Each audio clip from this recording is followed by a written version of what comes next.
what I don't agree with, you cannot tell me that a young boy who is 16 years, a young boy, because right now majority of the crime that we have is juvenile. And even if it is not juvenile, those young people are in their 19s and their 20s, they're your ages. They're your ages. What I will not agree is if someone tells me a 19-year-old boy has decided to go into crime because he doesn't have a job, when we have people who are 24 still looking for that job. I will not agree for someone to tell me that a 16-year-old child has a right to be able to hold a dagger and a knife and stab someone. That 16-year-old child should be in school, should be under the care of their mothers and fathers, and if the mother and father is not there, that should be under the care of the society. It is easy to point a finger. It is very easy to point a finger and say that this is government's doing, a 16-year-old boy is idle. And I always use this as an example. If an elephant cannot say that they got tired of their own tasks, who are we to say that we are tired of our own children? How do you let go of your 16-year-old child? As a matter of fact, if anything else, if a 16-year-old, if I had it my way, if a 16-year-old commits a crime, the parent also should be held responsible. We need to state it the way it is. It's very easy. Ni rahisi sana kila moja kusema kwa tupeleke lawama. Oh, kijana alikuwa hana kitu ya kufanya miaka 16. Miaka 16. Oh, umemaliza kunyonya juzi tayari ushajua kushika kisu. Come on. Let's be fair to even the, you know, and when asked me, Amir, I believe in being held accountable, but I believe in being told the truth. You started by asking me that 15 million was used to renovate the governor's office. One, the money was budgeted, it was not stolen. There's a difference. Two, the definition of the governor's office is the governor's office, the deputy governor's office as well, and equally, we also host the county secretary and a number of others. If you want to tell me, because the office that I am in is a heritage site. If you want to tell me that unataka governor na deputy governor, mivua inyeshe, iingie ndani, ndo utafurahi, pia uniambie hivyo.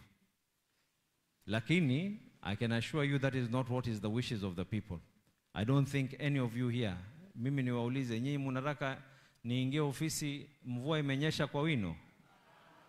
Was that money stolen? And so what if I fix the office? Is it my private office? Will there not be another governor after me?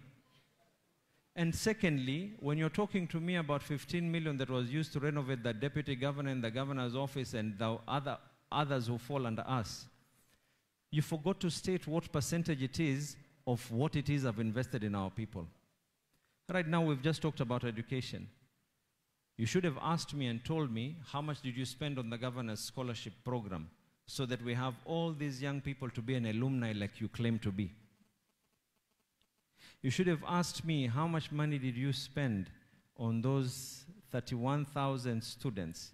The amount of money that we spent in the governor's office is a fraction. Secondly, you're asking me about parking fees.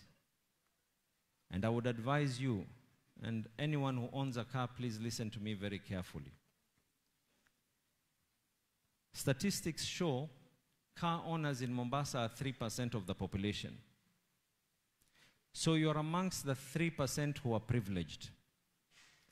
What you failed to state is when I came into office, I reduced the fees that was meant to be paid for tuk-tuks. I reduced the fees that was meant to be paid for matatus.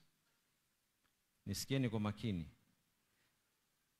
Mine will be a government that will be there not to take care of the 3% of the population.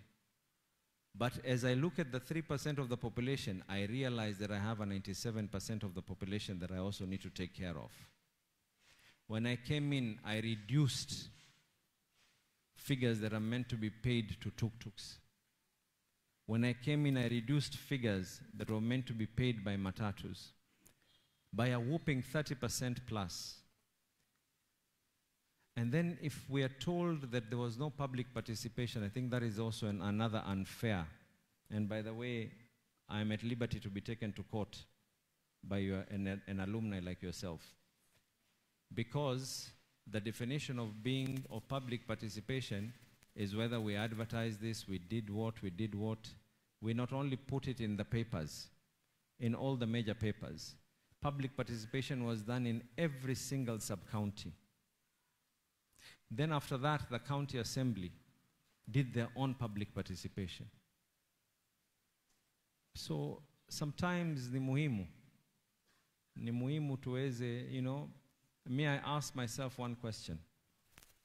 I just talked to all of you here, and by the way, the same finance bill, because another issue that is there, which is another myth, is governor on a finance bill. I don't have a finance bill. And the difference between me and those I'm competing with is one. I think like there's no box. I don't think out of the box. I have other ways in which we can be able to raise money. And if it is true that we are being asked that why did I increase the parking, it is the same document that I appended my signature that reduced the single business permits kwa wale maskini. Is it not my signature that reduced the single business permits for those who are poor? And I'll tell you the net effect of that. The net effect of me reducing single business permits for those who are poor ended up realizing one thing, a bigger amount of collection, because people, and by the way, people don't mind paying. Hear me out. Niskieni. Kenyans don't mind paying taxes. Kenyans want to know where their taxes are going. Today, when I stand here and I tell you this government, hii serikali right now, every child under 5, from birth to the unfortunate event of death, is treated 100% free. From birth to the unfortunate event of death is 100% free as long as wewe ni wa Mombasa. If I stand here in front of you today, and all of you are educated enough, and I tell you, Mombasa is number 3 in what we bring to the GDP of this country. But we are nowhere amongst the top in what we get from national government as equitable share for Mombasa. I had many different ways in which I can be able to share this equation out. Do I increase local taxes?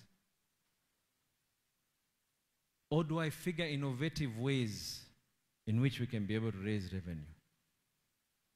So, mambo kuambiwa sijui spend milioni 15, yes, I will not have an office that is leaking. And I'm not shameful about that, and I will not apologize about that.